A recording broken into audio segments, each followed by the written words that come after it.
So if I can just steer this slightly, so what to you? What is the beacon? What does it represent? What's like your end goal from this? Like, if you would like to describe it in like a sentence or two to someone of like what is the beacon, what would you tell them? So it's been in my head for like over a decade. Like there's been so many iterations, and it's just a creative space that's starting online, but I plan to do it in the physical form as well.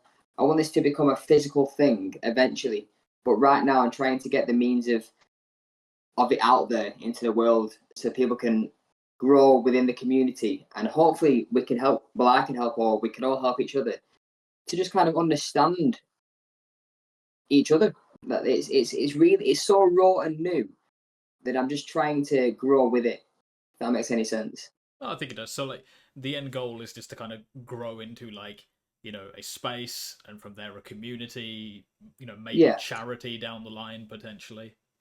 yeah, just like it's like humanity. I want it, and it's to do with like creativity, mental health, neurodivergence. Just change the world in a positive manner to where there's like a collective understanding of each other. Are you ready, ready, ready? And I remember there was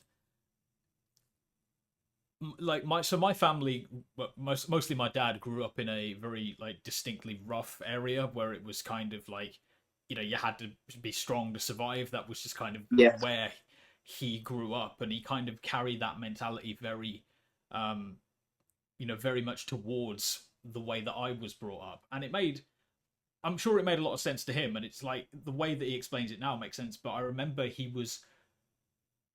he didn't want me being friends with one of my friends because he would say like that's a person I look at and I see victim, and I was like right. he saw like me associating with someone that was an easy target was potentially Yeah, making me an easy target as well. And I just mm, remember even as a teenager being like, well, what do you mean my mate's my mate, why wouldn't I you know why would I yeah, abandon my mate, like, so. But um yeah, I kind of never really had any like distinct mental health struggles for a while as a teenager. At least it wasn't mm, really until I hit my 20s and went into working life, and you know, adulthood being yeah, adulthood really hit me.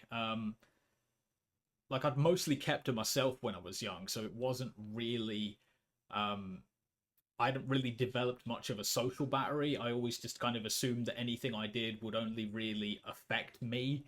So mm, anything I ever did, like I was completely teetotal right up until I went to uni, and then I became a really heavy drinker. yeah, And like at the time, I just thought, yeah, it's what young people do. This is I am going to a place where a party is happening, or I am at a bar. The thing you do here is drink. Um, it's very British. That's a very British way of thinking as well. We think as soon as you turn 18, that's when you get drunk. It's yeah, natural. and it wasn't really like, I'm sure there were moments where bless my friends, I must have had so many occasions where I was an arsehole to them and they kind of let it slide. But it wasn't really until like I got into a relationship, and then I started getting you know kind of comfortable around her, which meant that I kind of let the mask slip a little more even when I was drunk. So it was like things where even when I was drunk, I would at least be conscious. So, oh, friends are here. Don't make a tit of myself. It was almost like I removed a barrier where it was like, oh, this is my girlfriend. She knows what I'm like. I can Yeah, be a bit stupid around her, and it just um wasn't a great person at that time. Not gonna lie. I had a lot of stuff that I've since learned now I wasn't really dealing with in a very productive manner. So, um, do you think, and you don't have to open up about this, but do you think maybe because of your childhood becoming like your dad was so harsh in certain manners, do you think that was then opened up with your girlfriend for the first time? oh, 100%. Yeah, yeah, yeah. Yeah, yeah, So like basically, I never realized I had a problem until I realized that I had something to lose. And then once we yeah, kind of reached that breaking point, and I started reassessing, I was like, okay, me being like this clearly comes from somewhere. mm, That was when I started going to therapy for the first time. Like I was never opposed to it. Like I always just kind of assumed I didn't have anything that needed therapy. it seems like it's just normal. Like we're so used to it being you. Yeah. Yeah, and then you go, and then they will ask you questions, and you will follow a thread down, and you'll go, "Oh yeah, when I was growing up, this happened," and you go, "Oh shit, that's not actually okay." Now that I think about it for a second, I didn't think I ever had like a traumatic childhood. If anything, like I was a spoiled kid. I got everything I ever wanted. Like my parents were amazing, and part of the reason that they were amazing was because of the homes that they came from. But obviously, Yeah. they came out of that with some of their own things that Yeah. meant that they had certain opinions or certain things that were expected of me. Like I'd not say like I love my parents. I have a great relationship with my parents. They did no wrong by me as far as I'm concerned. But there were also things that when it came up in therapy, it's like, that is where I picked up that specific line of thinking because I am trying to think like them in a Yeah. situation where I am distinctly not. Yeah. And the thing is as well, we've got to understand that parents are just humans too. They are kids of their parents. Hmm. It's I think we put too much onus. This isn't about yourself, but I think Yep. as people we put a lot of onus on parents being like perfect, whereas they are just humans like their kids. It's a tricky one. But another question for you, leading on to that one, is how would you compare the olden days of like when we grew up in the early 90s, late 80s? How would you compare that to nowadays as far as kids? I mean, I have given it a lot of thought, man, because me and the missus we have discussed like the future of children. I'm not gonna lie, mate. Raising a kid in today's society scares the shit out of me. Like Yeah, yeah, just because it's like when I grew up, like by the time I had internet access, I was already developed enough to know stuff, and also because mm, that whole, the whole stranger danger was very heavily like yeah, built into me. That even when I was online and it was so fractured, I knew you don't know these people. Whereas mm, nowadays, there's kids that are growing up with like they've had a tablet in their hand since before they could walk. They've had a yeah, Facebook account since they were 6. You know what I mean? Like there's yeah, like it's you know obviously these sites say, oh yeah, you got to be 13 on them. Like even when you're 13, you know how to lie in an age box. Like yes. it's Because they grew up with technology, so now yeah. they know how to like easy to them. So there are kids growing up that know how to use Discord and YouTube and all these other like sub communities and things, but like unless they're actively being taught the savviness of, hackers exist, people lie Yeah, online, like um yeah, I just think there is an access to a lot of stuff, and people have a lot more access to you than they used to.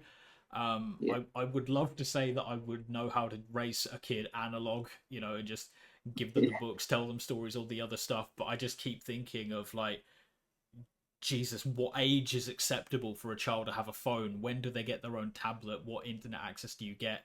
Like, there's almost like so much accessibility to information that as a lazy ass adult, I take massively for mm, granted. But I have no idea how I would restrict it for a kid because I keep thinking if I was that kid, the first thing I would do would be to look for a way around it. well, yeah. That goes back to parents are just people too. It's tricky. I put a lot of onus on parents nowadays. With like you said, the kids are glued to a tablet from like 4 or something like that, probably sooner. Like I've got many people that I know that I go to kind of people's houses and I see the kids just on the tablets all throughout the time that I'm there, and it's not good for anything. It's not good for posture. It's not good for your eyes because I know from myself when I spend a lot of time on my phone. When I then go outside, the sunlight's abnormal to me. It's like it burns my eyes. You must get overwhelmed Oh yeah, sometimes. yeah, definitely. And luckily, I have a wonderful woman that will tell me you're doing too much, and she always catches me right on the brink because I have a massively addictive personality. I'm very much Yeah, all or nothing in everything I go to.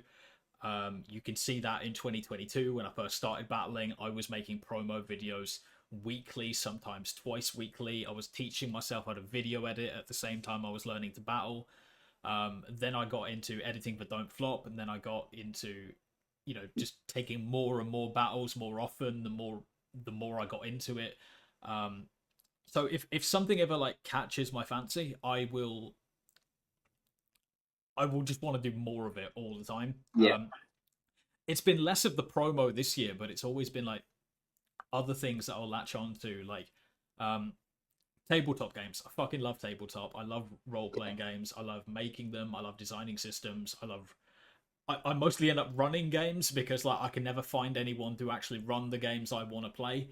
But even that sometimes gets to a point of excess. Like, you know, my wife had to have a word with me because she was like, James, you're running 4 games a week.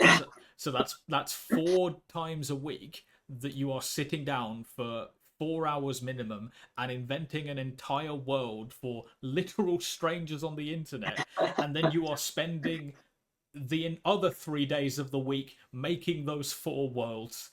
You have a wife, hello, like Yeah, so, like there is about it's the screen. like I find it very easy to lose myself in my work because sometimes I find it very therapeutic to be someone else for an evening, even if that someone else is multiple people. Like, it's sometimes I'll have days where it's like, okay, I need to be James today because I need to clean Yeah. the house or I need to do chores or banking or some other important thing. And sometimes that's knackering in itself.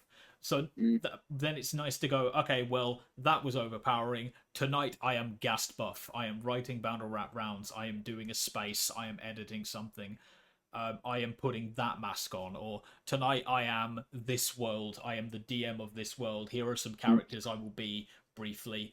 Like, it's it's like I pick who to be on any given night, and sometimes I don't know. You've got, you've got a very overactive mind, and this is what I suffer with.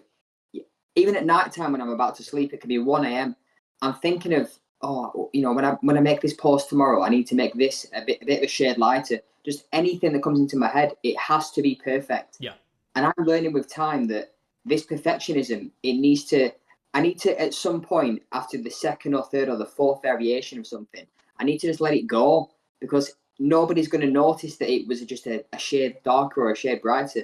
These are the small things that, as creatives, I feel like we need to at some point let go because the perfectionism can lean into like it takes over your life, like you say. I relate to that one a lot. I think at the bottom layer of mine personally is I want to be remembered, not for myself necessarily. I want something, a remnant of my work to be left in this world when I leave.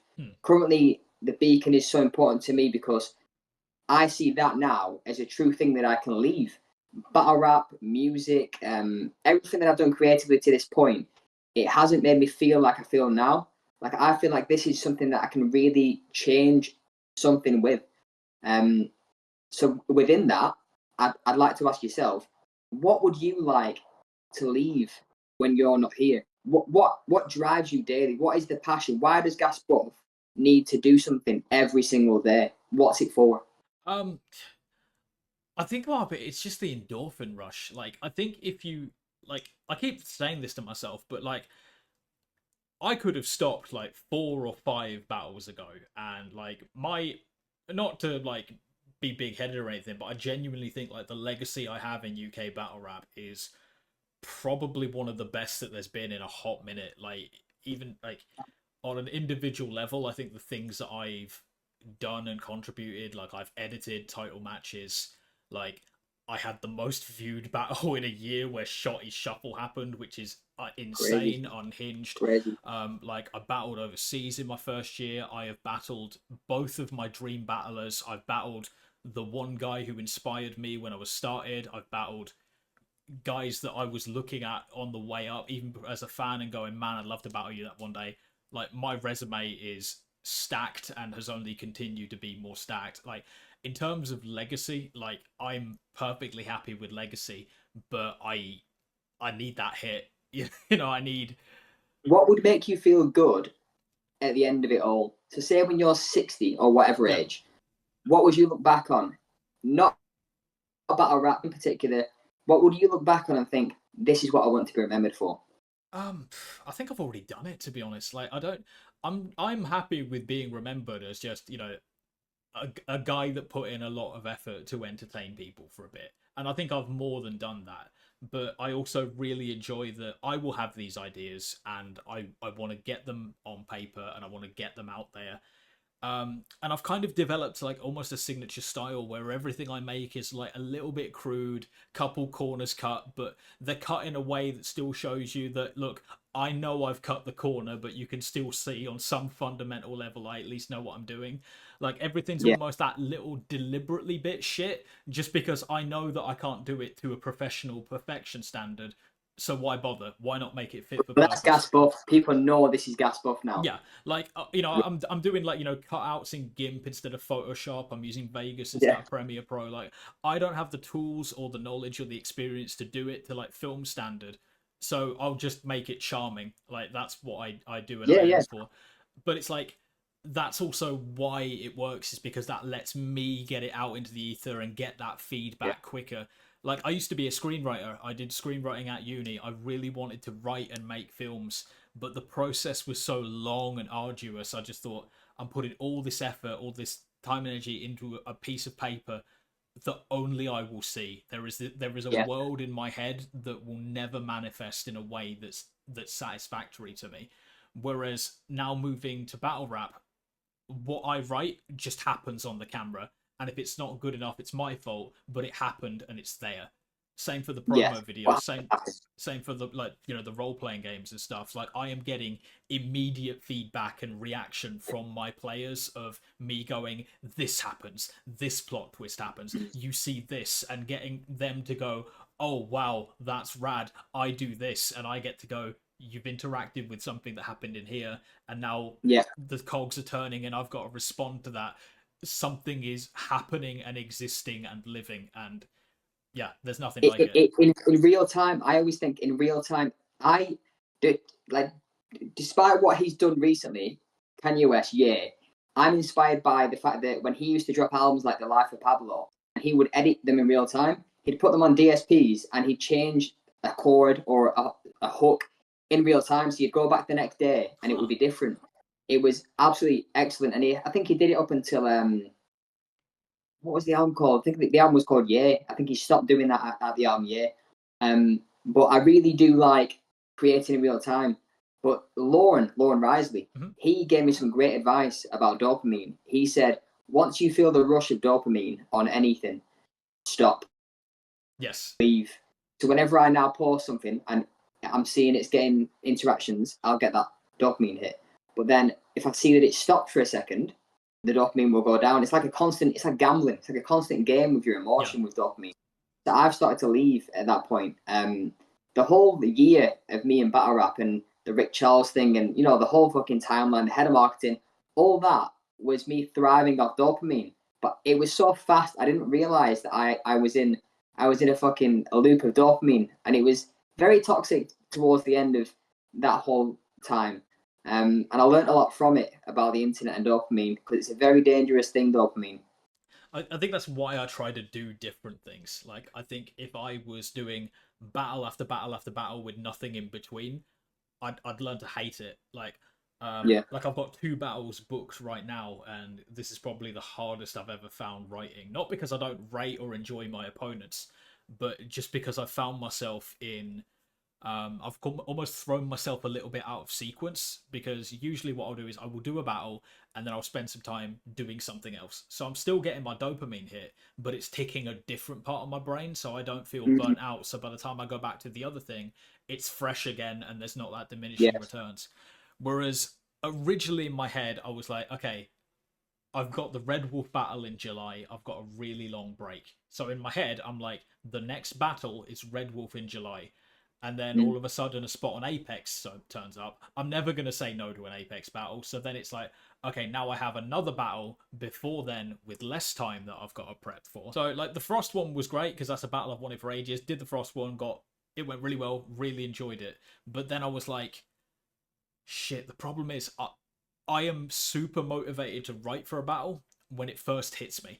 Like Yeah, I don't accept a battle unless I can come up with what at least two rounds are going to be about within an hour of it being offered to me. Because I'm like, if I can't think of a way right. that I'm going to make it entertaining in my own head, it's not going to be entertaining for the people. Like, Yes. so I always look at it in terms of that way. So, but like now I'm in that position where like the Frost battle kind of took a lot of the momentum that I had going into the Red Wolf one, where now I'm looking at the Red Wolf one going, oh god, like I haven't got that immediate freshness that it had when I'm usually writing for a battle for the first time. So that's new Yeah. ground for me. So, but also because I'm detoxing from the Frost one, a lot of my creative energy has been going elsewhere. So I need to get back in the battle rap mindset, and it'll be something that gets me back. Like a battle will drop on YouTube, or someone will spar with me, or they'll send me a particular battle. Maybe even I'm just going about my day, and I'll think of a really funny 2-bar, and I'm like, that's it. That's half a round. The rest of the round is going to write itself now. That happens so Yeah, often. just take my approach. Just start shit online for no reason.